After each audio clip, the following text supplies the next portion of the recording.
गुरुर्विष्णू गुरुर्देव महेश्वरा गुरुर्साक्षात् परब्रह्म तस्मै श्री गुरवे नमः तस्मै श्री गुरवे नमः।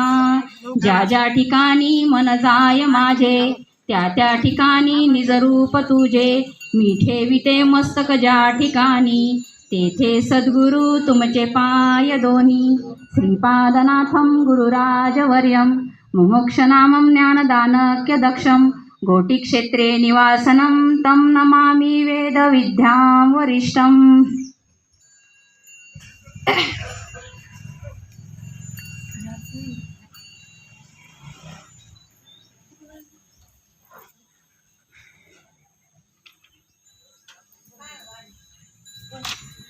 प्रस्तुत प्राप्त प्रसंग, प्राप्त घटिका आणि प्राप्त समय।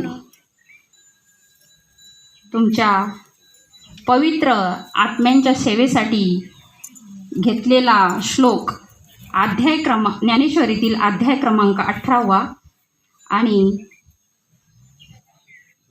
67 नंबरचा श्लोक।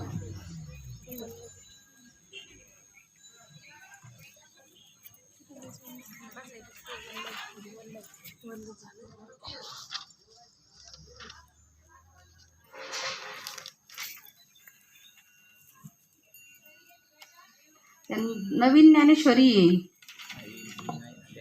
आना माना महाराज साखरेची।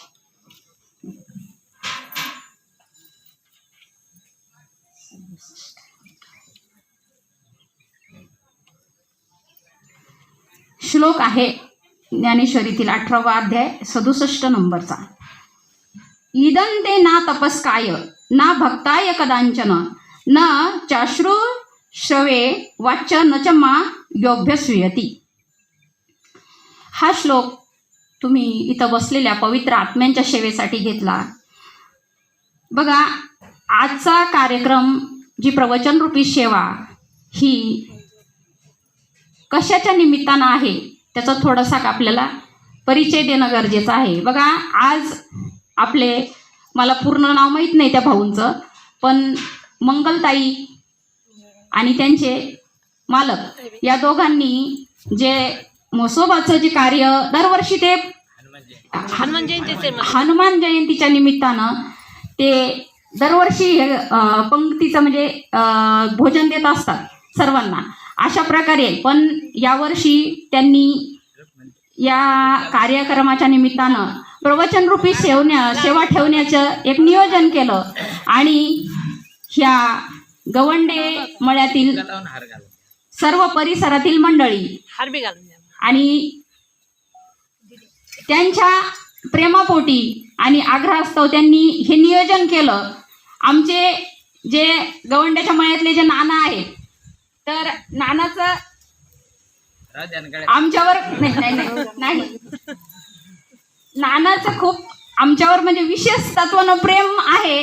त्यांना या गोष्टीची खूप आवड आहे। मी म्हटलं आज सुट्टी, भाऊला सुट्टी आहे आणि इतका चांगला योग आलेला असून मस्तपैकी एक कीर्तन झालं असतं, पण नाना म्हणतात नाही ताईचंच प्रवचन ठेवायचं। मी म्हणलं मला तर असं वाटत होतं की बा अशा निमित्तानं मस्त कार्यक्रम झाला असता आणि सगळ्यांना त्या गोष्टीचा लाभ मिळाला असता। भाऊला एरवी सुट्टी मिळत नाही आणि आज सुट्टी आहे, पण भाऊ म्हणते नाही त्यांना तुझीच प्रवचन ऐकायची इच्छा आहे। मग असं म्हणता येईल का की बा ताईचं प्रवचन ऐकायचं म्हणजे ताई काही विशेष सांगतात का आणि भाऊपेक्षा ताई काही वेगळं सांगतील असातलाही काही भाग नाही आणि ताई नाही फुगून जायला नाही पाहिजे। कसं की भाऊचं न ठेवता माझं प्रवचन ठेवलं आणि अशा प्रकार म्हणजे याच्यातला काही भाग नाहीये आणि त्या गोष्टीचं म्हणजे आपल्यालाही त्या गोष्टीचा गर्व नको, कारण आपण किती ज्ञानी झालो म्हणजे आपण आपल्या पतीपेक्षा श्रेष्ठ ठरू। श्रेष्ठ होऊ शकते का कोणती ताई असू द्या?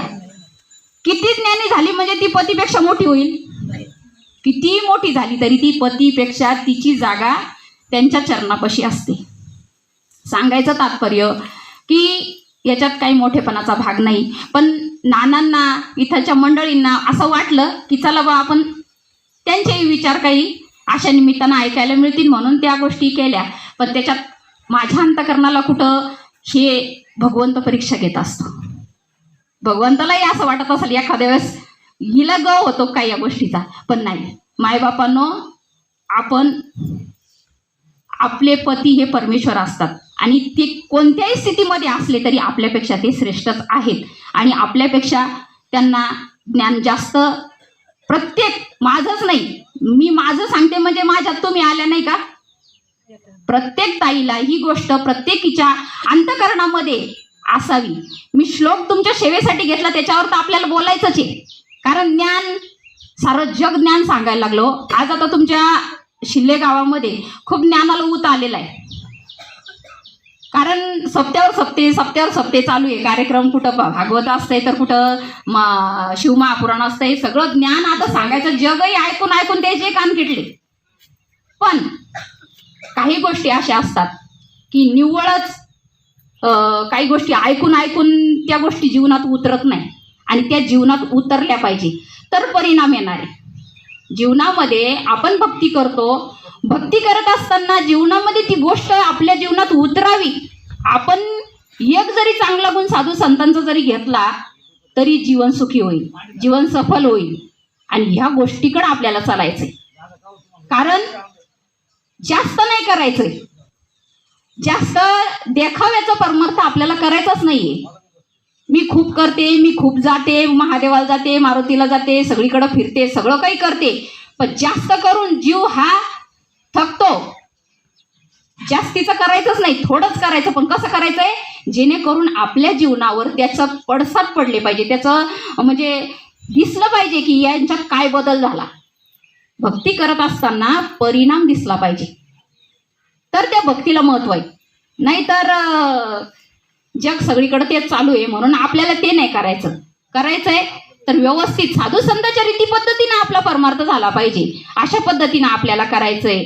आणि या श्लोकामध्ये ज्ञानेश्वर माऊली असू द्या किंवा अर्जुनाला भगवंत सांगत असू द्या, त्यांना तेच सांगायचंय की इदंते ना तपस्काय ना भक्ताय कदांचन ना चाश्रुश्रुवे वाच न च मा योभ्य श्रूयति. ते म्हणतात की ही भक्ती तू कोणाला सांग की जो त्या योग्यतेचा आहे. कोणत्या योग्यतेचा? की तो ह्या गोष्टी अंतकरणातून ऐकतो का, तो ह्या गोष्टीचं मनन करतोय का, का नुसतं आपण सांगत राहतो आणि ते नुसतं ऐकतात, अशातला तर भाग नाही ना ही गोष्ट. म्हणून भगवंत अर्जुनाला सांगतात की ही गोष्ट कोणालाही सांगून जमत नाही. आपण जर बी खडकावर जर पेरलं तर उगल का? उगू शकत नाही. त्याला काय पाहिजे? त्याला सुपीक जमीन पाहिजे. सुपीक जमीन जर असली तर बी व्यवस्थित उगणार आहे. त्याच्या पुढे ते सांगतात की तरी तू आहे हे जे पार्था गीता शास्त्र लाधले असता ते तपोहीना सर्वता सांगावे ना हो. ओवीमध्ये ते सांगतात की हे पार्था, हे अर्जुना, गीताशास्त्र लाधले असता, गीताशास्त्र म्हणजे जरी नाम तुम्हाला मिळालं, नाम मिळालं, पण ते तपोहीना सर्वता सांगावे ना. हे नाम मिळालेलं आहे, सगळं काही आहे, पण जो त्याच्याकडं तप नाहीये, तप म्हणजे की त्याच्याकडं त्याच्या जीवनामध्ये काही गोष्टीचे बंधनं नाही, तो चाकोरीबद्ध चालत नाही, त्याचं वागणंही वेगळंच असतं, जरी घेतलेलं आहे पण तो त्या गोष्टीची भीती धरत नाही, अशाला सुद्धा तू हे नाम म्हणजे ही गोष्ट सांगू नको. अथवा तापसही झाला परी गुरु भक्ती जोडीला. काय सांगितलं? त्याच्याकडे तप पण आहे पण त्याच्याकडं गुरु भक्तीमध्ये तो ढिला आहे. गुरु भक्तीमध्ये त्याचा गुरुवर तेवढा भाव नाहीये. करतो, नाम घेतलेलं आहे, करतो, खूप म्हणजे मदतही करतो, कार्यामध्येही येतो, सगळं काही येतो, पण गुरुवरचा भाव खूप कमी आहे. अशाला सुद्धा तो वेदिक अत्यंजो वाळीला तैसा वाळी. तो म्हणजे गुरुवर तुमची श्रद्धा नाहीये तरी सुद्धा तुमची ही गोष्ट तुम्हाला फळाला येणार नाही. ना तरी पुरोडाशु जैसा न घापे वृद्ध तरी वायसा गीता नेदी तैसा तापसा गुरु भक्ती हिना. गुरु भक्ती जर नसल, गुरुवर प्रेम श्रद्धा जर नसल तर ही गोष्ट फळाला येणार नाही. म्हणजे किती प्रकारे याच्यात ज्ञानेश्वर माऊलींनी सांगितले, असे बरेचसे त्याच्यात उदाहरणं दिले. जसं सोन्याचा मणी तयार केला, सोन्याचा मणी तयार केला आणि इतका चांगला मणी आहे, प्युअर 24 कॅरेटचं सोनं वापरलं त्या मण्याला आणि तो मणी तयार केला, पण त्या मण्याला छद्रच नाहीये. मग काय कामाचा आहे? काय कामाचा तो मणी? हासा मणी आपल्याला पोतीमध्ये ओवता येतो का? त्याच्यात दोरात जर त्याला छद्रच नाही तर दोरा जातो का? मग असा मणी आपल्या काहीच कामाचा नाही. तसं त्यांनी सांगितलं की अशी भक्ती करणारा हा आपल्या भक्ती मार्गात काहीच कामाचा नाही. तो सर्वांगानं परिपूर्ण असावा. एक गोष्ट कमी असून चालत नाही, परिपूर्ण पाहिजे. आतून बाहेरून माणूस निर्मळ असावं.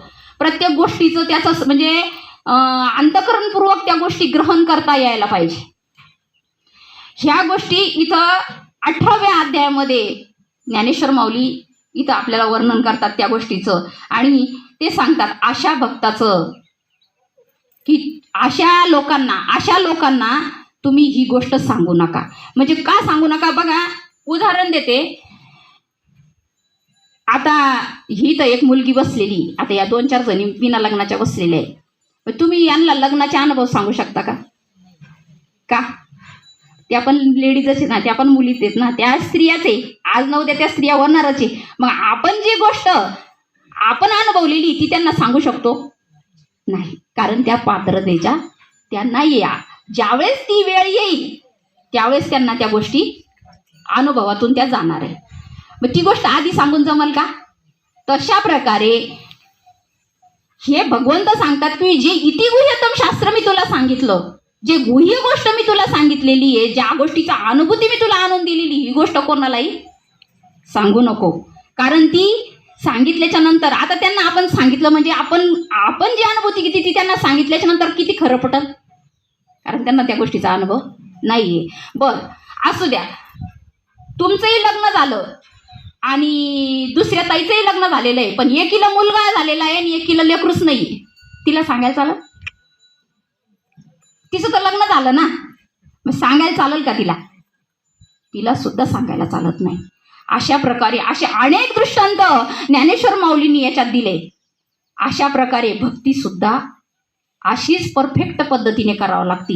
भक्ती म्हणजे काही बाजारचा भाजीपाला आहे का? देव बाजारचा भाजीपाला आहे, अनुभूती बाजारचा भाजीपाला आहे. इथं प्रत्येक गोष्टीचं आपल्याला म्हणजे त्या नामस्मरणातून घासून नामचिंतन करूनच तिथपर्यंत आपल्याला पोहोचायचंय.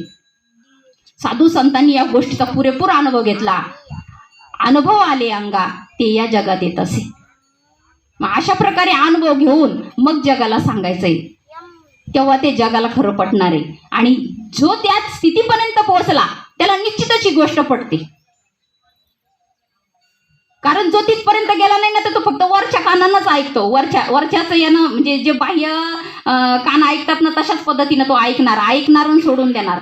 पण ओरिजिनल जो नामचिंतन करणारा जीव आहे तो निश्चितच या गोष्टीचा अंतःकरणात म्हणजे ओतल्या जातं.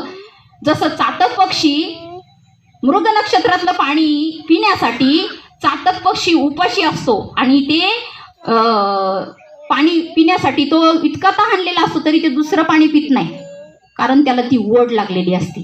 ते पाणी पिण्यासाठी ते तळमळ असती आणि तो पाऊस निश्चित त्याच्यासाठी पडत असतो की तो त्याची वाट पाहत असतो ना.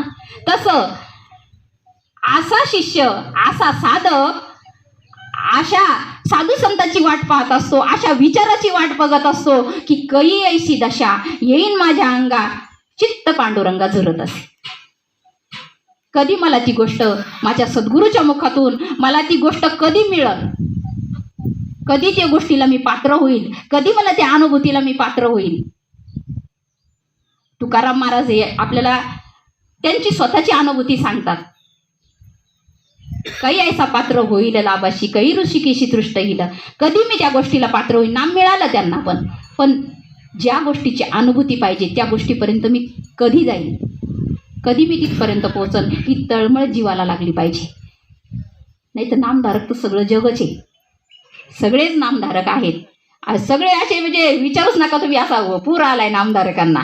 पण करतात किती जण नामचिंतन, किती जण करतात, किती जण त्याच्यावर आरूढ आहेत. असू द्या ना कुठेही, आम्हाला जोडीदार नाही, आम्हाला खूप काम आहे, आम्हाला वेळ नाही, किंवा म्हणजे नाचता येईना, अंगण वाकडं, काहीतरी निमित्त सांगायचं, काहीतरी निमित्त करून त्या गोष्टीला टाळायचं. पण कोणाचं नुकसान करतो आपण? आपलं स्वतःचंच नुकसान होतंय त्याच्यात. कारण आपल्याला असं वाटतं, मी घरी इतक्या लांब राहते, मला कोण पाहतंय, चिंतन करते का नाही करते. तर पण देव निश्चित पाहतोय. देव कुठं नाही, देव नाही अशी जागा म्हणजे सुईचं टोकरं इतकी सुद्धा जागा शिल्लक नाहीये. तो देव आपल्या आतही आहे, बाहेरही आहे. विशेष म्हणजे तो जवळच आहे. त्याला काय असं आडोशाला जायचं आणि उजेडात यायचा अशातला भाग नाही. तो जवळच आहे. आतूनच तो सगळं तुमच्या बुद्धीमध्येच बसलेला आहे, तुमच्या हृदयात बसलेला आहे. तो तुम्हाला बघतोय आणि त्याला निश्चित घाबरलं पाहिजे. त्याला घाबरलं पाहिजे की बघ, माझे सद्गुरू माझ्या हृदयात आहे आणि ते माझं कार्य बघतात. मी काय चांगलं करते, वाईट करते, नामचिंतन करते का नाही करते, हे ते बघत असतात. म्हणून ज्यानं स्वतःची भीती बाळगली तो निश्चित नामचिंतन करणार. आणि नामचिंतन केल्याशिवाय पर्याय नाही. या आताच्या या धकाधकीच्या जीवनामध्ये, या काळामध्ये, या कलियुगामध्ये, कारण नामाशिवाय उद्धार होणार नाही, नामचिंतनाशिवाय उद्धार होणार नाही, साधू संतांच्या संगतीत राहिल्याशिवाय उद्धार होणार नाही. संत संगतीचे काय सांगू सुख, आपण सापारिखे नाही ते संतांच्या सानिध्यात. याच्यासाठी पहिले पूर्वीचे संत तेच सांगून गेले, संत संग देई, संत संग देई. संतांचा संग का देई? कारण त्यांच्या सानिध्यामध्ये माझ्या विकारावर म्हणजे माझे विकार दूर जाणारे, विकारावर त्याच्यावर म्हणजे साधू संतांच्या विचारानं त्याच्यावर आपण मात करू शकतो. म्हणून संतांची संगत मागितली. साधू संतांनी संतांचं सानिध्य मागितलं, देवाचं सानिध्य नाही मागितलं. देवाचं सानिध्य संतांनी मागितलं नाही. ते म्हणतात आम्हाला संत चरण रज लागता सहज, वासनेचे बीज जळून जाय. मग संतांच्या चरणावर काय आहे तर वासना जळून जाण्याचं सामर्थ्य आहे.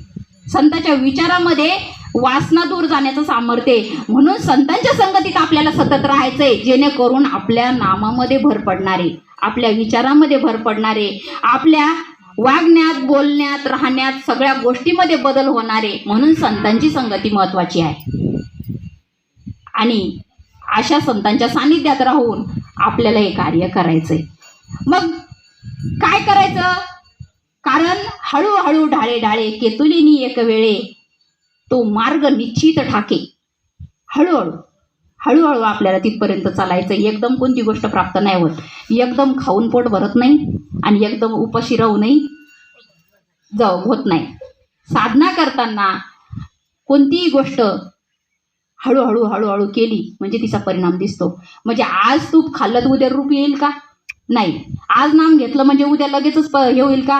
पण अंतःकरणामध्ये कुठंतरी ही भावना ठेवायची आहे की माझे सद्गुरू निश्चित मला त्या पदापर्यंत घेऊन जाणारे, निश्चित मला त्यांच्या स्वरूपापर्यंत मला पोहोचवणारी, ही गोष्ट डोक्यामध्ये ठेवायची. गुरुवर्गाचा बळकट भाव आहे ना, ज्याचा विश्वास करी तो स्वामीवरी सत्ता सकळ भोगिता होय त्याचा. ज्याचा विश्वास आपल्या सद्गुरूवर आहे तो निश्चित या गोष्टीला पात्र ठरू शकतो. कारण देव भावाचा नाही कुणाच्या बापाचा. देव भावाचा भुकेला आणि हाची दुष्काळ तयाला. इथं भाव लागतो. भावाशिवाय ही गोष्ट प्राप्त होत नाही. आणि नेमका भावच माणसाचा, आज खूप भाव वाढला, आज प्रवचन ऐकलं तर खूप भाव वाढल, पण उद्या तो टिकणार नाही. आणि भाव टिकण्यासाठी नामाची जोड गरजेची, नामचिंतनाची गरज आहे. हा भाव कायम टिकून राहण्यासाठी रोज नामचिंतन करायचं. कुठंतरी नामचिंतन करून जीव थकला तर कुठंतरी साधू संतांच्या विचारात यायचं, साधू संतांच्या संगतीत यायचं. जेणेकरून आपल्याला जसं रोज आपल्याला आपल्या घरामध्ये आपल्याला रोज घर झाडावं लागतं, रोज झाडावं लागतं का नाही? मग तिथं कंटाळा करता का माणूस? जाऊ दे माय, रोजच मरमर मरमर करमर घर झाडा, सगळ्या गोष्टी रांधा काढा, सगळ्या गोष्टी करा, स्वयंपाक करा, सगळं रोजच करतो का नाही आपण? मग तिथं कंटाळा वाटू देतो का? पण नामचिंतनाचा का कंटाळा यावा? नामचिंतन हे रोजच करा. जसं घरामध्ये धूळ साचणं हा निसर्गाचा नियम आहे, घरामध्ये प्रत्येक गोष्टीवर धूळ साचते हा निसर्गाचा नियम आहे, तसा मनावर सुद्धा आवरण येणं हा पण निसर्गाचाच नियम आहे, या वातावरणाचा नियम आहे. त्याच्यामुळं आपण नको ते पाहतो, नको ते ऐकतो, नको ते खातो, त्याच्यामुळं परिणाम हा निश्चित होतो.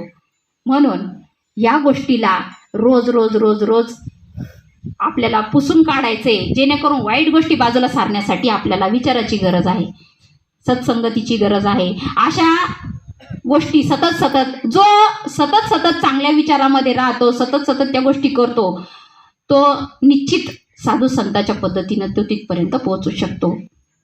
आणि ह्या गोष्टी आपल्यामध्ये येणं गरजेचे आहे. साधू संतांनी सुद्धा अशाच पद्धतीने केलं. साधू संतांना सुद्धा आपण म्हणतो ते देव होते, म्हणजे ते काही जन्म झाल्यास ते त्या पदाला पोहोचले नाही. त्यांनी सुद्धा आपल्यासारख्या खस्ता खाल्ल्या, त्यांनी सुद्धा आपल्यासारखं जीवन, त्यांचंही संकटामध्ये गेलंय, त्यांचंही आधी व्याधी उपाधी सगळ्या गोष्टी त्यांना पण सुद्धा होत्या. आणि एवढं करत असताना सुद्धा सगळ्या गोष्टी करून त्यांनी देवाची प्रार्थना केली की देवा, अरे तू कसा आहे ह्यो आम्हाला ओळखीचा व्हावा, म्हणून आशाची संगत आम्हाला दे, जेणेकरून तुझी ओळख आम्हाला होईल. तुकाराम महाराजाला काही गरजच नव्हती, म्हणजे त्या अभंगामध्ये त्यांनी सांगितलं, कोण्या गावी आहे सांगा हा विठ्ठल, जेणे तुम्हा कोणा ठावा अशी.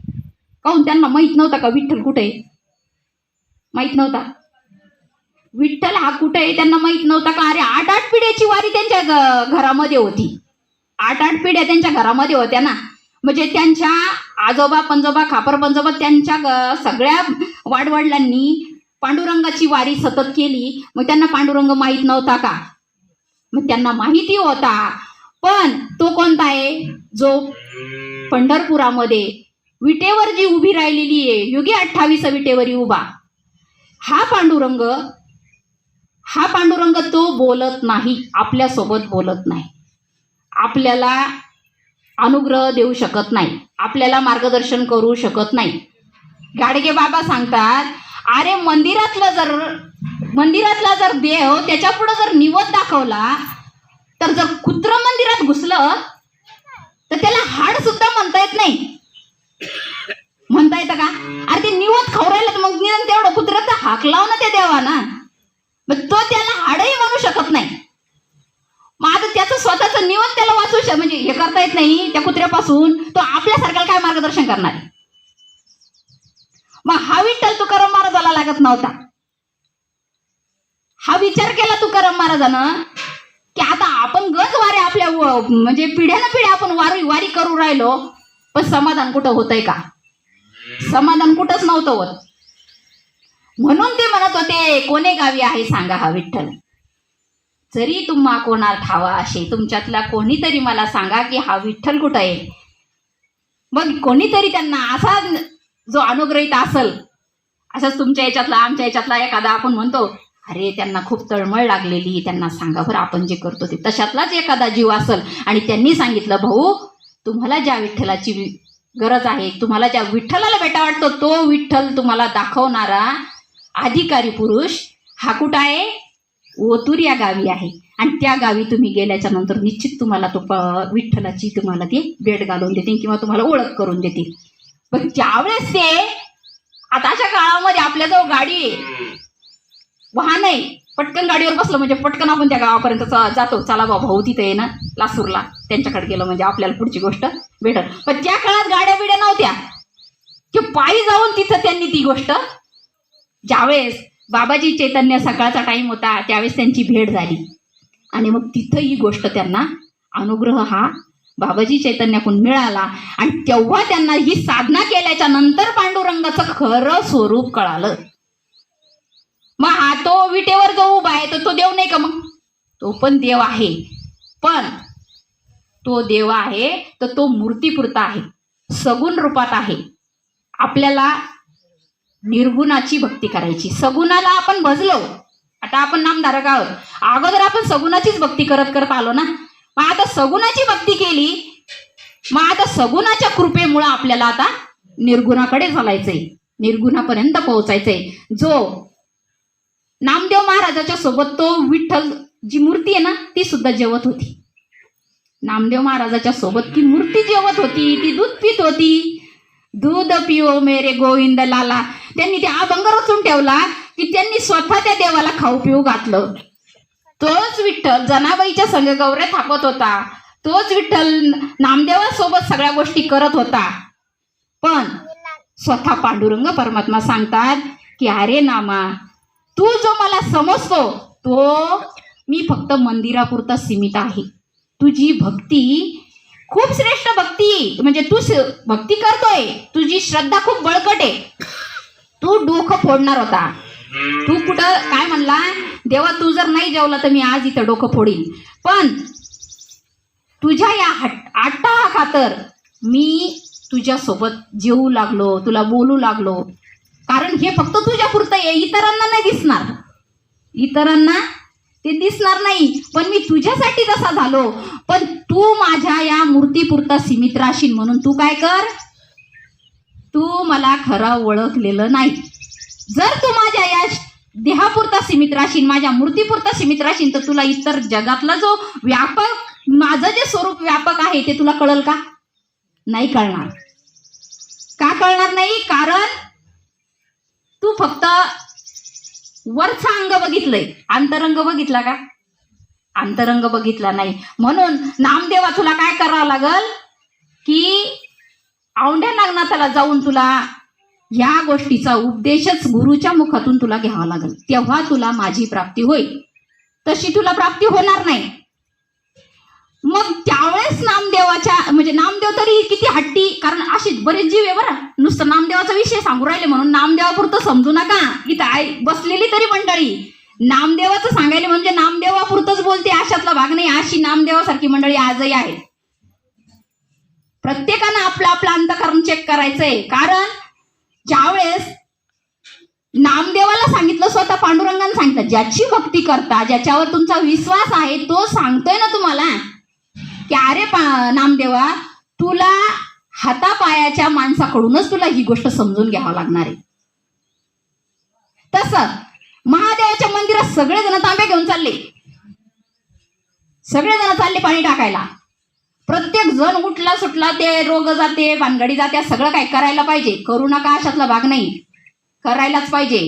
रामानं केलं, कृष्णानं केलं, तुम्ही आपण पण करतो, करायलाच पाहिजे. पण समजून करा. काय ज्ञानदेव म्हणे, भजा आत्मदेवा आणि अखंडित सेवा करा त्याची.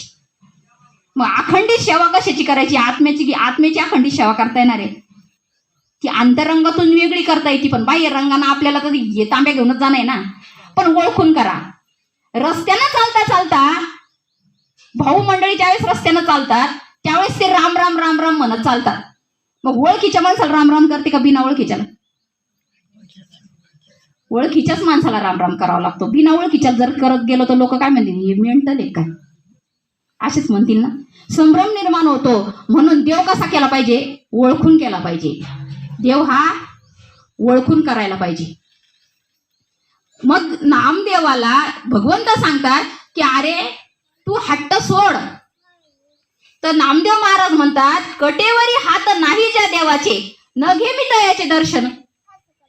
काय म्हणतात? ज्या देवाचे कमरेवर हात नाही त्या देवाचं मी दर्शन घ्यायला जाणारच नाही. मला पाठवूच नका, त्या औंढ्याला पाठवू नका, आणि कुठं जाण, मी कोणत्याच देवाचं दर्शन घेणार नाही. अरे बाबा, तू नामदेव याला औंढ्याला जायचं, तुला मी त्याच्यासाठी नाही पाठवत, तुझ्या जीवाचा उद्धार होणार आहे, तुला तिथं काही गोष्टीचा लाभ होणार आहे, म्हणून तू जा. मला माहित नाही माहिती औंढा कुठं आहे, काय कुठं आहे, मंदिर कुठे आहे, मला काहीच माहित नाही. मग ज्ञानेश्वर माऊलीला सांगितलं की ज्ञानदेवा, या माझ्या लढीवाळ नामाला तुम्ही घेऊन जा, तो अज्ञानी आहे, तुम्ही याला सोबत घेऊन जा. त्यावेळेस ज्ञानेश्वर माऊली सोबत जायचं तर जिद्दपणा सोडत नव्हते नामदेव. नाही नाही, मी येणारच नाही. मग भगवंतानं सांगितलं की तो आणि मी नाही तुझा, ज्ञानेश्वर आत्मा माझा. काय? ज्ञानेश्वर महाराज दुसरे तिसरे कोणी नसून ज्ञानेश्वर आत्मा माझा ते मीच आहे असं समजून त्यांच्यासोबत तू कुठं जा, औंढ्याला जा आणि तिथे या गोष्टीची ओळख करून घे. ही अनुग्रह घेऊन तू या गोष्टीची साधना कर. हे नामदेवाला सांगितलं पांडुरंगानं स्वतः. मग आता तुम्ही सांगा, आपण जी भक्ती करायला लागलो, जी आपण बाह्य भक्ती करतो, तर ही आपण कोणत्या पद्धतीनं करतो? जी करतो ना, तर ती काहीतरी आपण देवाला मागण्यासाठी जातो, मागायसाठी जातो. ज्यावेळेस महादेवावर पाणी टाकल्या जातं त्यावेळेस आपण त्या महादेवाला अगोदर जायच्या आधी मनामध्ये एक कल्पना असती की महादेवाकडे गेले ना मी देवाला नक्कीच हे अशी गोष्ट मागीन की देवा माझा रोग जाऊ दे, देवा माझं घर होऊ दे, देवा माझ्या मुलाला नोकरी लागू दे. काहीतरी कुटाने करतच प्रत्येक जीव देवाला मागण्यासाठी जातो. मग मागण्यासाठी जातो तो ती भक्ती आहे का व्यवहार आहे? व्यवहार झाला तो. काय झाला? व्यवहार झाला. ती भक्तीमध्ये ते मोडतच नाही, ते पुण्य होईल. पुण्य होईल देवावर लई जर तुम्ही फळं फुळं बेल वाहिले तर ते पुण्यामध्ये मोडल. पण पुण्याची पावटी सरे, इंद्र पदाची उटी उतरे, मग येऊ लागती माघारे मृत्यू लोका. किती पुण्य केलं म्हणजे ते देवापर्यंत पोहोचत. देवाची त्याचं ती म्हणजे त्याचा कधीच मेळ नाही खायचा. म्हणजे देवाची प्राप्ती होईल याचा मेळच बसायचा नाही. पुण्य झालं म्हणजे इंद्रपद मिळतं. इंद्रपद म्हणजे आज आपण बघतोय करोडपती लखपती लोक जे आलिशान बंगल्यामध्ये राहतात, आलिशान गाड्यांमध्ये हिंडतात, हे लोक काय इंद्रपदावर आहे. आपण म्हणतो ते स्वर्ग नरक ते वर कोण पाहिलंय? इथंच आहे पृथ्वीवर सगळं. इथं नरक येई आणि स्वर्ग येई इथंच आहे. मग हे जे श्रीमंत लोक आहे हे इंद्रपदावर आहे. मग आता ते इंद्रपदावरचे जे लोक आहे हे कायम टिकून राहील का? कालांतरानं त्याचाही नाश होतो. भोगून भोगून भोगून एक दिवस आपण म्हणतो ना बाई त्यांच्या 7 पिढ्यापासून खातील एवढी इस्टेट होती, पण काही नाही राहिलं. आता आपण काय म्हणतो, आता काहीच नाही राहिलं, आता रोज मजुरी करावं लागते त्यांना. मग टिकलं का ते इंद्रपद? नाही टिकत. कालांतरानं ते कमी कमी होत जातं. पण जी गोष्ट आपल्याला साधू संतांकडून सद्गुरूकडून मिळते ना, तर ती चिरकाल टिकणारी, तिचा कधी नाश होत नाही. ती गोष्ट अशी आहे जी निस्वार्थ करतो आपण, जी भगवंतासाठी केलेली, भगवंताच्या प्राप्तीसाठी केलेली, ती गोष्ट आपल्याला निस्वार्थ मिळते आणि तिचा नाश नाही होत कधी. कालांतरानं रूपाचा नाश होतो. दुःख कधी होतं? दुःख कधी होतं? ज्यावेळेस दिसणारी वस्तू नाहीशी होते. दिसणारी वस्तू ज्यावेळेस ती पडद्याआड जाते त्यावेळेस दुःख होतं. आणि साधू संतांनी ज्याचा नाश होतो त्याच्यावर प्रेम कधीच केलं नाही. साधू संतांनी जे सगुण साकार झालेलं आहे त्याच्यावर प्रेम नाही केलं, तर कशावर केलं? जे निर्गुण निराकार आहे तत्व, त्या गोष्टीवर प्रेम केलं. मग बघा तुम्ही, आज आपण म्हणतो घरामधला जर एखादा व्यक्ती आजारानं किंवा एखादा व्यक्ती कशानं तरी वारल्याच्या नंतर आपण त्याचं किती दुःख करतो. आणि साहजिक आहे, कारण ती माया असती, दुःख होणारच आहे. पण त्याच्यावर आपल्याला साधू संतांनं ती रीत देऊन ठेवली. ती रीत आपल्याला साधू संतांच्या कृपेनं, आपल्या वाडवडिलांच्या पुण्याईनं आपल्यापर्यंत ती रीत आलेली आहे. आणि त्या रीतीवर आपण ज्यावेळेस आरूढ होऊ त्यावेळेस निश्चित हे दुःख आपल्याला राहणार नाही. हे दुःख आपल्याला राहणार नाही. आणि त्या स्थितीपर्यंत आपल्याला चालायचं. त्या स्थितीपर्यंत अर्जुनाचं काय झालं? या ओळीमध्ये जे सांगितलंय भगवंतानं, अर्जुनाचं तेच झालं ना. जसं तुमच्या आमच्या सारखाच होता ना अर्जुन. आता भावाभावामध्ये वाद सुरू झाला. इस्टेटीवरून घरादारावरून शेतावरून वाद सुरू झाला आणि वादावादामध्ये खूप भांडणं झाली. मग आता ते दुसरे 2 भाऊ म्हणतात की याला एक इस्टेटीमधली एक काडी सुद्धा त्याला द्यायची नाही. काय म्हणतात? इस्टेटीतली एक काडी सुद्धा त्याला द्यायची नाही, सुतळीचा तोडा सुद्धा त्याला द्यायचा नाही. म्हणजे वाद सुरू झाला. मग अर्जुनात ती स्थिती झाली ना. अर्जुनाला काय केलं होतं? 100 कौरवांनी अर्जुनाला काय सांगितलं? याला काहीच द्यायचं नाही आम्हाला. म्हणून काय करावं लागलं? युद्ध करावं लागलं. युद्ध म्हणजे आजच्या भाषेत भांडणच. अशाच प्रकारे भांडण करावं लागलं ना. मग असं अधर्मानं वागत होते. असे लोक आजही आहेत जगामध्ये. अधर्म इतका फोफावलेला आहे की झुटे का बोलबाला सच्चे का मुंह काला. इथं खोट्याला जास्त न्याय मिळतो, खऱ्याला न्याय मिळत नाही. पण अशा वेळेस जो खरा असतो, जो सत्य कार्य करणारा असतो, सत्य आणि पवित्र कार्य करणारा असतो, अशाच्या पाठीमागे कोण असतो? भगवंत असतो. आणि भगवंत त्याचं कार्य अनन्य चिंतयन्तो माम ये जना पर्युपासते तेषाभियुक्तानां योगक्षेम वहाम्यहम. अशा भक्ताचं रक्षण, अशा भक्ताचा योग कोण वाहतो? भगवंत वाहतो. म्हणून भगवंतावर आत्यंतिक विश्वास आणि आत्यंतिक त्या गोष्टीचं म्हणजे भाव ठेवला पाहिजे. प्रत्येक वेळोवेळी आपल्याला भगवंत वाचवणारे, वेळोवेळी आपला भगवंत आपला सांभाळ करणारे. आणि आपण जर देवच मागितला, बघा आता अर्जुनाला ज्यावेळेस त्या भावाभावामध्ये युद्ध करायचं त्यावेळेस भगवान कृष्ण, ते कौरव आहेत ना 100, ते पण कृष्णाला मानत होते आणि पांडव सुद्धा कृष्णाला मानत होते. काही असलं का ते पण विचारायला यायचे. असे लोक आहेत बरं आज बी.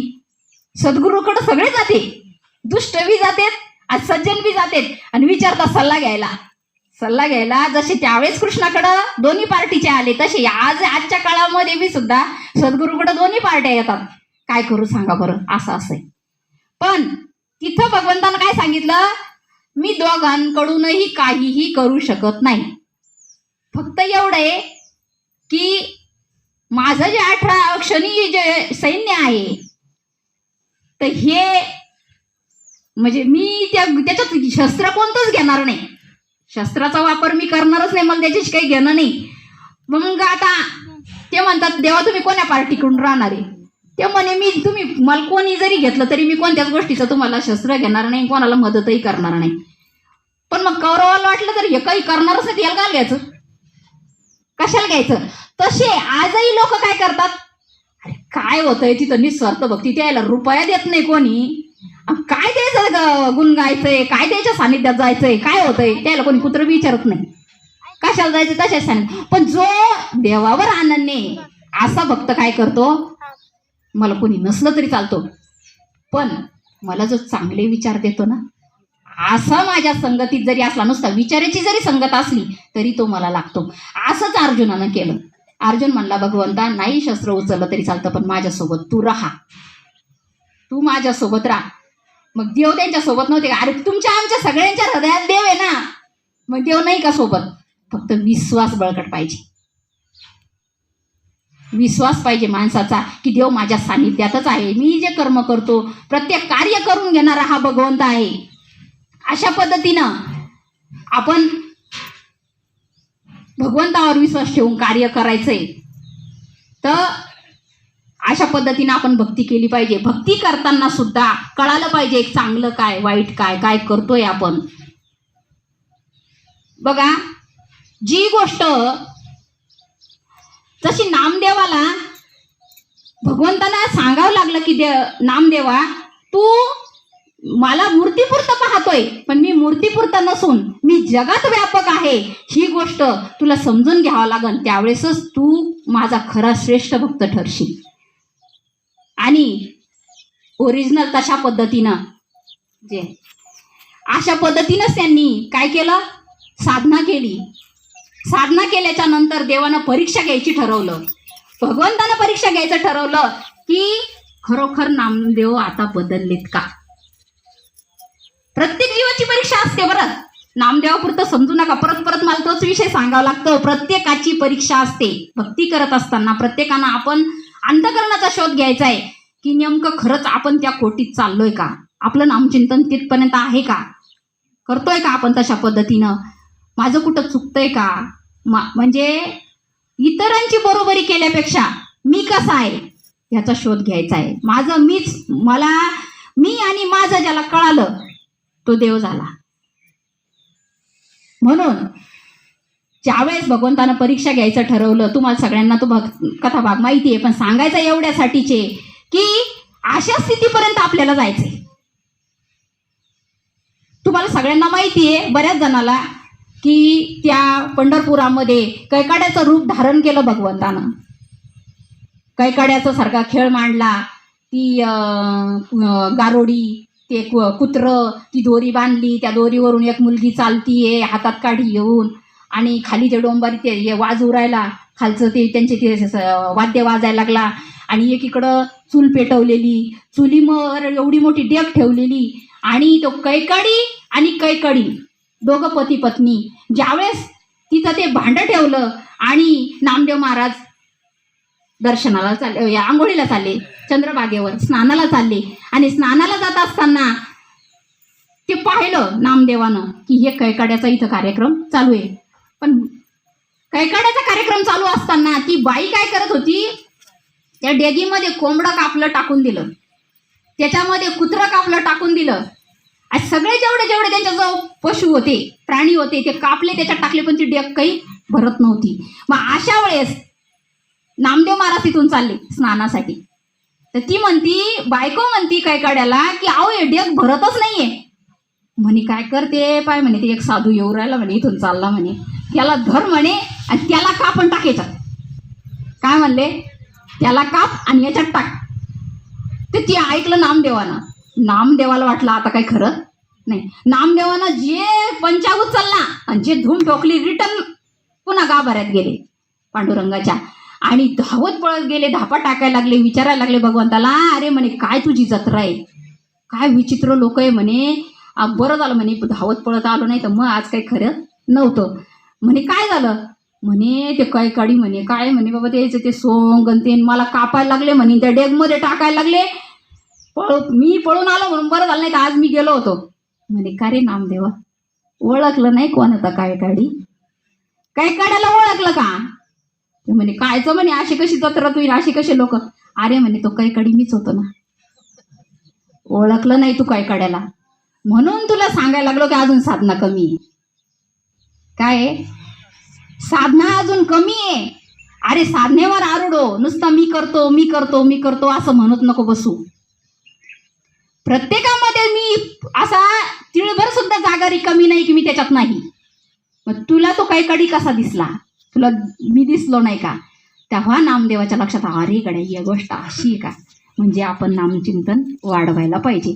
त्यावेळेस नामदेवानं परत साधना केली, नामावर आरूढ झाले, 2-2, 3-3 घंट्याची बैठक केली, आणि ते केल्याच्या नंतर त्या स्थितीपर्यंत पोहोचले. आता जी ओवी सांगते ना, या स्थितीपर्यंत पोहोचले, आणि ते पोहोचल्याच्या नंतर स्वरूपाची ओळख भगवंत परत दुसऱ्या वेळेस परीक्षा घ्यायचं ठरवलं. नामदेव महाराज वाळवंटामध्ये जेवत असताना, जेवता जेवता कुत्रं आलं पळत, नामदेवाच्या हातातली भाकर हिसकली कुत्र्यानं, आणि कुत्रं पळायला लागलं. तर नामदेव महाराज त्या कुत्र्याच्या पाठीमागं पळतात, रुखी सुखी तो खाव ना प्रभू, थोडा घी भी लेते जाओ. काय म्हणतात नामदेव महाराज, भगवंता वाळलेली भाकर म्हणजे कोरडी भाकर न खाता माझ्या हातातली तुपाची वाटी घ्या आणि तुम्ही तुपात बुडून भाकर खा. कुत्र्याला म्हणायला लागले, कुत्र्याला. खरा देव तिथं नामदेवानं ओळखला, तेव्हा भगवंताला आनंद झाला. ताई आज डोळ्याला धारा लागता ही गोष्ट सांगताना. ज्यावेळेस त्या स्थितीपर्यंत जीव जातो ना, त्यावेळेस अशा भक्ताला हे ज्ञान सांगायचं सांगितलं. ओवीमध्ये पांडुरंग ज्ञानेश्वर माऊली म्हणतात, हे ज्ञान कोणालाही सांगून जमल का? ज्याला त्या गोष्टीचा अनुभव नाही ही गोष्ट सांगून जमल का? पण नामदेव ज्यावेळेस त्या स्थितीला पोहोचले, कोणत्या स्थितीला? स्वरूपाच्या ओळख झाली त्यांना, स्वरूपाच्या स्थितीपर्यंत पोहोचले, त्यावेळेस ही गोष्ट त्यांच्या हृदयाला ठसली, आणि मग त्या कुत्र्याच्या पाठीमागं पळायला लागले. तुकाराम महाराजांनी गाढवाला सुद्धा पाणी पाजलं, कारण त्यांना गाढव नव्हतं दिसत, देव दिसत होता. कुठं देव नाही अशी जागा सुद्धा शिल्लक नाही. वैकुंठ कैलासी तीर्थक्षेत्री देव, तया विना ठावरिता कोठे. मी नसे ऐसा कहून ठावासे, परी प्राणी याचे दैव कैसे न देखती माते. ही व्यथा आहे साधू संतांची. मी नाही अशी जागा सुद्धा शिल्लक नाही. मग का ओळखत नाहीये जीव, मला का ओळखत नाही? म्हणून हे सांगायचं कार्य, हे सांगण्याचं तात्पर्य. ह्या जे कार्यक्रम होतात, प्रवचन करायचं, कीर्तन करायचं, काहीतरी गोष्टी समाजाला सांगायच्या, म्हणजे हा मोठेपणाचा विषय आहे का? मायबापांनो, मोठेपणाचा विषय नाही. हे काही आपण आपली इस्टेट नाही बापदादांची, आपल्या काही घरचं नाहीये. पण जे आपण अशी ठावे ते ते इतरांशी सांगावे आणि शहाणे करून सोडावे सकळ जन. अशा युक्तीप्रमाणे साधू संतांनी हे कार्य केलं म्हणून तळमळ वाटते. का हिंडतो, का फिरतो, स्वतःचं पेट्रोल जाळून, स्वतःच्या सगळ्या गोष्टी करून, घरदार सोडून का फिरतात साधू संत? त्यांना प्रपंच नसतो? त्यांना लेकरं बाळ नसतात का? अरे ऐशी कळवळ्याची जाती, करी लाभा विना प्रीती. ह्या कळवळा येतो, बुडते हे जन न देखवे डोळा, म्हणून कळवळा येत असे. म्हणून कळवळा येतो. वेळोवेळा सांगावं लागतं, ऐकत नाही. काय सगळ्यांना सांगितलं जातं पण ऐकत कोणीच नाही. कोणीतरी असा एखादा जीव भेटल, माझी या जातीचे मज भेटो कोणी. माझ्या जातीचा जर कोणीतरी असा जर अंतकरणाचा जर विषय समजून घेणारा जर भेटला ना, तर त्या गोष्टीचा आनंद निश्चित होतो. साधू संतांना ही व्यथा आहे, या गोष्टीची तळमळ साधू संतांना आहे. म्हणून हे सांगण्याचं काम करतात साधू संत. आणि तुमचं सुख तुमच्या जवळच आहे. सुख कुठं शोधायची गरज नाही. सुख संसारात नाही मिळणार, सुख हृदयात मिळतं. पण ती नेमकी तीच जागा आपण विसरलो. तुझे आहे तुझं पाशी, परी तू जागा चुकलाशी. आपल्याच जवळ आहे, कुठं आणायचं नाही, कुठं जायचं नाही. पण चांगल्या विचाराच्या संगतीत राहा, चांगले विचार घ्या, साधू संतांच्या संगतीत राहा. म्हणून काय सांगू आता संताचे उपकार, मज निरंतर जागविती. अशा पद्धतीनं साधू संतांचं जे कार्य आहे, साधू संतांची जी तळमळ आहे ही समजून घ्यायला पाहिजे. अशा पद्धतीनं चिंतन करायला पाहिजे. आणि चिंतन केल्याच्या नंतर हे कसं ते कसं, जसं भाऊ आल्याच्या नंतर नुसतं भाऊला काय खायला लागतं याचा विचार करू नका. काय दिलं पाहिजे, आपण लय गुलाबजांबू काजू बदाम खाऊ घातल्यावर भाऊ प्रसन्न होतील. आपला हा भ्रम आहे. काहीतरी त्यांना दिलं म्हणजे ते आपल्यावर कृपा करतील, काहीतरी दान केल्यानं ते आपल्यावर कृपा करतील, कपडे केल्यावर आपल्यावर कृपा करतील. असातला भाग आहे का? नाही. साधू संतांना या गोष्टी लागत नाही. त्यांना फक्त पाहिजे काय, नामचिंतनाची. ज्यावेळेस तुमची परिवर्तन होतं नामानं, ज्यावेळेस तुमच्यामध्ये काही विचार तुमचे म्हणजे ज्यावेळेस तुम्ही प्रश्न विचारता, ज्यावेळेस तुम्ही तुमची अनुभूती सांगता, त्यावेळेस त्यांना निश्चित आनंद होतो. गेल्याबरोबर जर 4 ताई 4 भाऊ जरी जवळ येऊन बसले आणि ते विचार जर ऐकायला लागले ना, तर त्यांचं पोट भरून जातं. त्या गोष्टीची त्यांना भूक लागलेली असते. आणि ज्या गोष्टीची भूक लागली तीच गोष्ट आपण देत नाही. मग काही जीव आडोशाला लपतो. प्रत्येक जीवाला काही काहीतरी म्हणजे चिंतन नाही झालं का तो काहीतरी निमित्त सांगून तो बाजूला सरकतो. पण बाजूला सरकून आपण आपल्याला स्वतःला फसवतो, हे जीवाला कळत नाही. आणि हे कळालं पाहिजे. कळालं पाहिजे की माझं कुठं चुकतंय. तुकाराम महाराजांना ज्यावेळेस त्यांना ज्वारी राखायला ठेवलं, त्यावेळेस पाखरं चिमण्या त्यांनी गण सगळी सोय केली. बोळके बांधले त्यांना, ते म्हणजे दाणे खायचे, ते पाणी प्यायचे. तुकाराम महाराजाला वाटत होतं की ये इथले इथं जेवण करतील, ते दाणे खातील आणि पाणी पितील म्हणून त्याला राखायला ठेवलं. पण त्यांनी त्याची सोय करून ठेवली. पण एवढ्या परिस्थितीत सुद्धा तुकाराम महाराज म्हणतात की ज्यावेळेस ते माळूच्यावर जाऊन बसायचे, भजन करायचे पांडुरंगाचं, पण काही पक्षी त्या माळूच्यावर बसलेले उठून जायचे. म्हणजे अवलोकन. मला सांगायचं काय आहे की भक्ती करताना आपण जे कार्य करतो याच्यामध्ये आपलं आपण अवलंबन करायला पाहिजे. जसं तुकाराम महाराजांनी केलं, साधू संतांनी केलं. त्यावेळेस तुकाराम महाराज म्हणतात की मी यांची सगळी सोय करतो, मला दया पण आहे यांच्यावर, पण हे उडून का बरं जातात माझ्याजवळ? का उडून जातात? म्हणजे माझ्याकडं अहिंसा तत्व अजून आलेलं नाही. म्हणजे आपण म्हणतो ना की पक्ष्याला भीती काऊन वाटते, की त्यांना असं वाटतं की मला मारतील काय, हे मला पकडतील काय, हीच भीती आहे ना पक्ष्यांना. तसं तुकाराम महाराज म्हणतात की हे माझ्याजवळ बसलेले पक्षी सगळे उडून जातात. मग का उडून जातात? माझं कुठंतरी माझी साधना कमी, माझी साधना कमी आहे असं त्यांना, तुकाराम महाराजांना त्या गोष्टीचा अनुभूती आली. मग त्यांनी परत साधना वाढवली, चिंतन केलं. आणि चिंतन केल्याच्या नंतर त्यांना परत अनुभवाला काय आलं की अक्षरशः हिंसक प्राणी सुद्धा, पशुपक्षी तर आलेच आले, पण जे हिंसक प्राणी म्हणजे वाघ, कुत्रा, मांजर किंवा साप, विंचू हे सुद्धा जीव अशा संतांच्या सानिध्यात सुद्धा राहतात. चित्त शुद्ध तरी शत्रू मित्र होती आणि व्याघ्रण खाती सर्प तयार. चित्त शुद्ध झाल्यावर शत्रू सुद्धा मित्र होतात. कशानं? नामचिंतनानं. आपण आता बऱ्याच इथं बसलेल्या मंडळीनं बऱ्याच लोकांना अनुभूती आली असेल. जो माणूस कायम आपल्या विरोधात असतो तो सुद्धा आपल्यासोबत चांगलं वागायला लागतो. कशाचा परिणाम? नामचिंतनाचा परिणाम आहे. मग आता एवढ्या गोष्टी जर आपल्याला अनुभवल्या येतात तर याच्याही पुढे जाऊन बऱ्याचशा गोष्टी अनुभवायला याच्या नामामध्ये आहे. पण आपला तेवढा भाव पाहिजे आणि आपण तिथपर्यंत चाललं पाहिजे. अशा पद्धतीनं आपण नामचिंतन जर केलं तर कोणाला विचारायला जायची काय गरज आहे? काही गरज नाही ना.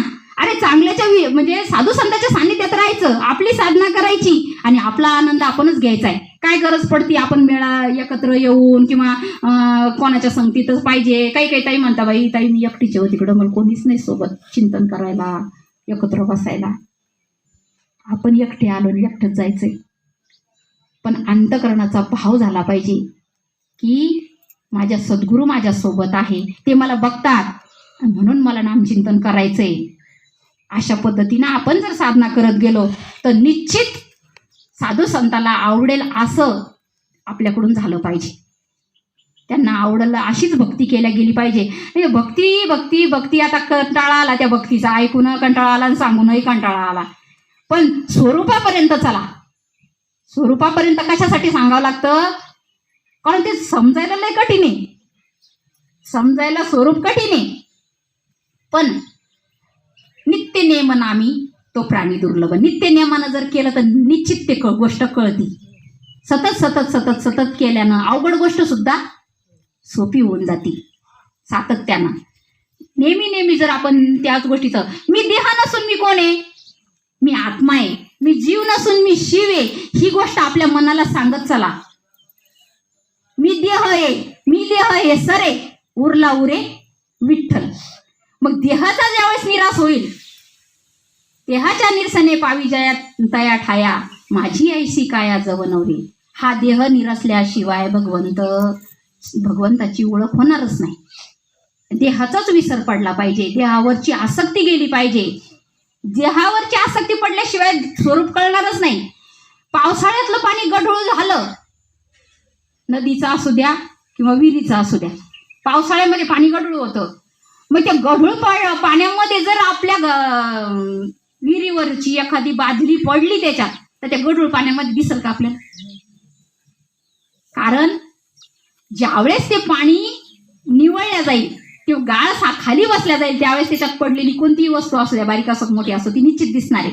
तसं हे मन आपलं गढूळ झालेलं आहे, त्याला स्थिर करायचंय आपल्याला. आणि स्थिर झाल्याशिवाय ते आपल्याला ती स्वरूपाची ओळख आपल्याला कळणारच नाही. मनाला स्थिर करायचंय. आपलं मन इतकं वैरी आहे ना, इतकं पापी येते, ते आता इथं तर क्षणात दुसरीकडे असतंय. कारण त्याचं इतकं भयानक आहे. नाथबाबांनी त्यांच्या गाठ्यामध्ये सांगितलं की जैसे चरणे शेळीचे, जैसे जैसे चरणे शेळीचे, जैसे धावणे जाळाचे, तैसे मनाचे भलते होते. म्हणजे मन आहे ना, जसं आग्नी पेटल्यावरती थांबतो का? नाही. वारा सुद्धा थांबत नाही. आग्नी सुद्धा पेटल्याच्या नंतर तो लवकर विजत नाही. आणि शेळी सुद्धा चरायला लागली तर तिचं चरणं संपतच नाही. तसं हे मन आहे. या मनाला आकळताच येत नाही. आकाशाची करेल चौघडी, महामेरूची बांधेल पुडी, आणि शून्याची मुरडवेल नरडी. अशा प्रकारे मन आहे. तुकाराम महाराज नाथबाबा सांगतात की आकाशाची करेल चौघडी. मन काय करतं? आकाशाची सुद्धा घडी घालू शकतोय. महामेरूची बांधेल पुडी, म्हणजे महामेरू पर्वत काय साधा सुद्धा नाहीये, त्याची सुद्धा पुडी बांधल. आणि शून्याची मुरडवेल नरडी, या शून्याला सुद्धा ते त्याचं हे करून टाकेल. पण तसं हे मन आहे ना, इतकं विचित्र आहे. या मनाच्या ओढी अनिवार्य. या मनाच्या ओढी म्हणजे हे मन इतकं विचित्र आहे की त्याची ओढ संपतच नाही. म्हणून या मनाला आकळण्याचं साधन म्हणजे कोणतं? ते नाम. अर्जुन भगवंताला विचारतात, चंचल ही मन कृष्ण भगवंता हे मन इतकं चंचल आहे, आवरलं जात नाही, काय करायचं या मनाला? मग भगवंत सांगतात, अरे भर धाव वेग आहे, तो जाणारा घोडा आहे, धूम पळतोय, त्याच्यावर बसलेला आहे, तू धूम पळतोय, मग त्याला थांबवायचंय, आपल्याला घोड्याला थांबवायचंय. मग घोड्याचा लगाम ओढावं लागल का सोडून द्यावं लागल? ओढल्यावर तो पळतो ना घोडा. लगाम ओढल्याच्या नंतर घोडा धाव म्हणजे आणखीन वेग वाढवतो. पण काय करायचं, या घोड्याला जर थांबवायचं असेल तर काय करायचंय, याची रीत असते. त्या घोड्याला थांबवण्यासाठी त्याचा लगाम त्याच्या पाठीवर टाकून द्यायचा आणि थाप मारायची, घोडा स्थिर होतो. तसा हा मनरूपी घोडा आहे. या घोड्याला जर आकळण्याचं काम केलं तर ते तसं आकळतच नाही. त्याला या नामामध्ये गुंतायचंय आणि या नामाच्या ठिकाणी आज ते 100 ठिकाणी जातंय, पण नामाच्या चिंतनानं अभ्यासेने तू कोणतेय, मी अभ्यास करता करता या नामचिंतनाची साधना करता करता ते निश्चित स्थिर होणार आहे. मग ते अभ्यास करून त्या साधनेमध्ये जाऊन ज्यावेळेस आपण नामचिंतन करू तर ते निश्चितच एक ना एक दिवस ते स्थिर होणार आहे. असं हे मन आहे. याने सगळा खेळ या मनाचाच आहे बरं. हा मनरूपी बाजार भरलेला आहे. हा जो चालू आहे, आपण जिथं राहतो, ज्या दुनियेमध्ये राहतो, हा सगळा मनाचा बाजार आहे. आणि या मनाच्या बाजाराच्या याच्यात आपण भुललेलो आहे. आणि या बाजारातून आपल्याला सावध व्हायचंय, आपल्याला तिथपर्यंत पोहोचायचंय. मग त्याच्यासाठी किती सतर्क राहावं लागेल. राजाच्या पदावर आपल्याला बसायचंय, राजाच्या पदावर आपल्याला बसायचंय. गावामध्ये दौंडी दिल्या जाती की आपल्याला जो या गावातला राजा आहे त्याला मूलबाळ नाहीये, पण त्याला त्या गादीवर आता कालांतराने त्यांचं वय झालेलं आहे आणि त्यांना त्या गादीवर कोणीतरी अधिकारी पाहिजे. मग ते काय करतात की जो या गावातला म्हणजे जो व्यक्ती सगळ्यात अगोदर त्या राजापर्यंत राणीपर्यंत पोहोचल त्याला या राजाचं अधिकारी करायचं ठरलेलं असतं. पण त्याच्यासाठी काय ठेवलेलं आहे, 5 महाल ठेवले आणि त्या महालामधून त्या सगळ्या महालामध्ये वेगवेगळ्या उपभोगाच्या वस्तू ठेवलेल्या आहे. आणि त्याच्यातून त्या जीवाला जायचंय. प्रत्येक गावातल्या प्रत्येकाला सांगितलं, लहान लेकरापासून मोठ्या माणसापर्यंत त्या महालातून जायचं आणि त्याच्यात वस्तू ठेवलेल्या त्याचा उपभोग घ्या. आणि उपभोग घेतल्याच्या नंतर वेळ संपली का तिथून तिकीट मास्टर त्याला बाजूला काढून देणार, तुझी वेळ संपली, तू पुढच्या महालात जाय असं काढणार. मग आता एवढ्या सगळ्या गावात दौंडी दिली, सगळे जण पळाले की चला आता राजाच्या गादीवर बसायचं. मग याला वाटतं मी जाईन, त्याला वाटतं मी जाईन, त्याला वाटतं मी जाईन. पण कुठून जायचंय, महालातून जायचंय, त्या 5 महालातून जायचंय. आता त्याच्यामध्ये काही ठिकाणी कपडे ठेवले, काही ठिकाणी सोनं ठेवलेलं आहे, काही ठिकाणी गायन ठेवलेलं आहे, काही ठिकाणी बाया ज्या नृत्यांगना आहे त्या ठेवलेल्या आहे. मग यांचा सगळ्याचा उपभोग घेऊन जायचंय. मग आता इतके सगळे लोक प्रत्येक महालातून चालले म्हणल्यावर कोणाला कशाची आवड, कोणाला कशाची आवड, कोणाला कशाची आवड, कोणी खेळणी घेतंय, कोण काय घेतंय. जशी जत्रा भरली ना तुमच्या इथं, या जत्रेमध्ये मग कोण कोणीकडे गुतलंय, कोण कोणीकडे गुतलंय, कोणाचं कोणालाच भान नाहीये. अशा परिस्थितीत देवा म्हणजे त्या राजापर्यंत जायचंय कोणी डोक्यातच ठेवलं नाही. पण त्याच्यातला एक असा सद्गुरूचाच असेल शिष्य, तो त्याच्या डोक्यात असेल की चला आपल्याला तिथपर्यंत जायचंय. तो काय करतो, महालातून प्रवेश करतो, पण ते त्या गोष्टीत गुतत नाही. त्याला त्या गोष्टीचा मोह नसतो का, मोह जरी असला तरी त्याला माहिती आहे अरे ज्या राजाकडे आपल्याला जायचंय. सगळे लोक तिथं गुंतून पडले. मग कोणी कसं ते तिकीट मास्टर येतो, चेक करतो, त्याचा वेळ संपला त्याला काढून देतो. हा काय करतो, डायरेक्ट 5 महालातून प्रवेश करतो, डायरेक्ट राजाजवळ जाऊन उभा राहतो आणि राजाचं दर्शन घेतो. आणि राजाला तेव्हा कळतं की अरे हा जीव इथपर्यंत आला, हा जीव या गादीवर बसण्याच्या योग्यतेचा आहे. उदाहरणार्थ मी दृष्टांत याच्यासाठी सांगितला, अशाच पद्धतीनं साधू संतांचं कार्य. साधू संतांनी सगळ्यांच्या हातात दिलेली ती गोष्ट. पण तुम्ही आता या जगात वावरता, पण प्रत्येक जण कोणी कशाच्या नादी लागले, कोणी कशाच्या नादी लागले. पण त्या राजा म्हणजे भगवंत, त्या भगवंताकडे ज्याला जायचंय तो या सगळ्या गोष्टी करून तिथपर्यंत पोहोचतो. त्याला तर जायचंच ना महालातून. नियम सगळ्यांना सारखेच होते ना. पण तो काय केलं, त्यानं काय केलं, संसारी असावे असं नसावे. संसार तर केला त्यानं, पण संसारामध्ये तो जास्त गुरफटला नाही. तर त्यानं काय केला, धावा पांडुरंगाचा केला, भगवंताचा धावा केला आणि तिथपर्यंत जाऊन पोहोचला. आणि तिथं जाऊन त्यानं त्या गोष्टी. मग आता तिथं राजाच्या राजगादीवर बसल्यावर हे 5 महालातलं सुख त्याला नाही का? अरे जो विश्वाचा चालक मालक आहे त्याच्या जर तुम्ही याच्यात गेले, त्याच्या पदावर गेल्यावर हे सुख तर ते कधी मिळणारच, त्याच्याच हातातला खेळ आहे सगळा. मग ही गोष्ट जीवाच्या लक्षात येत नाही आणि ही गोष्ट लक्षात आली पाहिजे. म्हणून वेळोवेळी ही गोष्ट सांगावी लागती. आणि ह्या गोष्टीचं सांगायचं तात्पर्य की त्या स्वरूपापर्यंत आपण आपल्याला काय करायचं, हे सगळ्या गोष्टी करून भगवंत म्हणजे कोणता हो? परत तिथंच गोष्ट आहे, भगवंत म्हणजे कोणता? जो प्रत्येक ठिकाणी व्यापक आहे, चराचरात आहे, त्याचं जिथं मोह राहणार नाही, कोणत्याही गोष्टीचा मोह राहू नये. आणि भगवंताच्या प्राप्तीपर्यंत साधू संत जसे गेले, साधू संतांना या गोष्टीनं त्रास दिला नाही, मायेनं कधी साधू संतांना त्रास दिला नाही. आणि आपल्याला तो त्रास होऊ नये म्हणून आपल्याला त्या स्थितीपर्यंत चालायचंय. आणि अशा स्थितीपर्यंत जाऊन जो जीव तिथपर्यंत जातो त्या जीवाला हे ज्ञान सांगायचं, म्हणजे तो त्या पात्रतेचा होतो. त्यावेळेस ही गोष्ट त्याला सांगितल्या जाते. हे इथं ज्ञानेश्वर माऊलीला सांगायचंय. माझी वेळ संपलेली, 12 वाजले. आणि अशा प्रकारे साधू संतांनी हे कार्य केलं. आणि ज्ञानेश्वर माऊलींनी इथं सांगितलं की तरी तू आजे हे जे पार्था गीता शास्त्र लादले असता, ते तपोविना सर्वथा सांगावे ना हो. या गोष्टी सर्व गुण संपन्न ज्यावेळेस तो जीव होतो त्यावेळेस ही गोष्ट त्याला सांगितल्या जाती आणि ती त्याला रुचती पसती. अशा पद्धतीनं साधू संतांनी हे कार्य केलं. आणि झालेली सेवा सद्गुरू सच्चिदानंद श्रीपाद बाबा, सद्गुरू सच्चिदानंद रामदास बाबा, सद्गुरू सच्चिदानंद मारुती बाबांच्या चरणी अर्पण करते. माझं काही चुकलं असन, बुद्धीचा वाणीचा दोष समजून, तुमच्या पोटचं लेकरू समजून, तुमची पाठीची बहीण समजून मला माफ करा. आणि जे चांगलं आहे ते साधू संतांचं आहे, ते आपल्या सद्गुरूचं आहे हे समजून ग्रहण करा. आणि ऐकून सोडून द्या किंवा नका देऊ हे मी तुम्हाला सांगणार नाही, कारण तुमच्या जे हिताचं आहे, तुम्हाला जे चांगलं वाटलं असेल ते निश्चित ग्रहण करा आणि तशा प्रकारे जीवन जगण्याचा प्रयत्न करा.